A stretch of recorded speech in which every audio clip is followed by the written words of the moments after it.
समय की बात है। एक सुंदर गांव में एक किसान रहता था जिसका नाम मोहन था। मोहन न केवल अपने खेतों में मेहनत करने के लिए जाना जाता था, बल्कि उसकी ईमानदारी और सत्यनिष्ठा के लिए भी प्रसिद्ध था। मोहन का एक पड़ोसी था, रमेश, जो बहुत ही चालाक और धोखेबाज था। रमेश हमेशा अपने स्वार्थ के लिए दूसरों को धोखा देता था। एक दिन रमेश ने सोचा कि अगर वह मोहन को फंसा सके तो उसके खेत भी हड़प सकता है।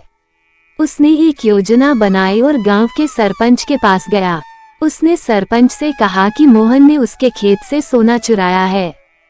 सरपंच ने दोनों को बुलाया और पूछा, क्या ये सच है मोहन? मोहन ने साफ साफ कहा, नहीं सरपंच जी, मैंने कभी भी ऐसा नहीं किया। सरपंच ने तय किया कि सच्चाई का पता लगाने के लिए दोनों के खेतों की तलाशी ली जाएगी। रमेश ने अपने खेत में पहले से ही कुछ सोने के सिक्के छिपा दिए थे ताकि मोहन को फंसाया जा सके।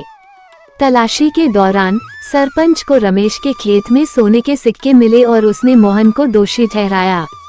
मोहन को जेल में डाल दिया गया, लेकिन उसने हार नहीं मानी।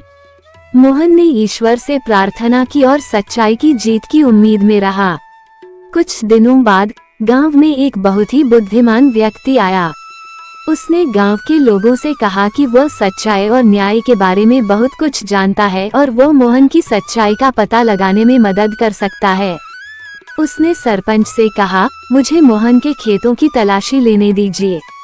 सरपंच ने सहमति दी और बुद्धिमान व्यक्ति ने मोहन के खेतों की गहराई से तलाशी ली।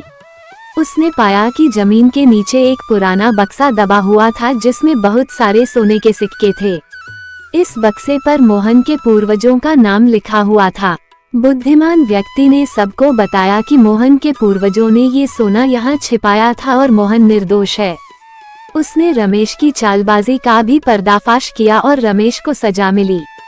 गांव के लोग मोहन की ईमानदारी और सत्यनिष्ठा की प्रशंसा करने लगे।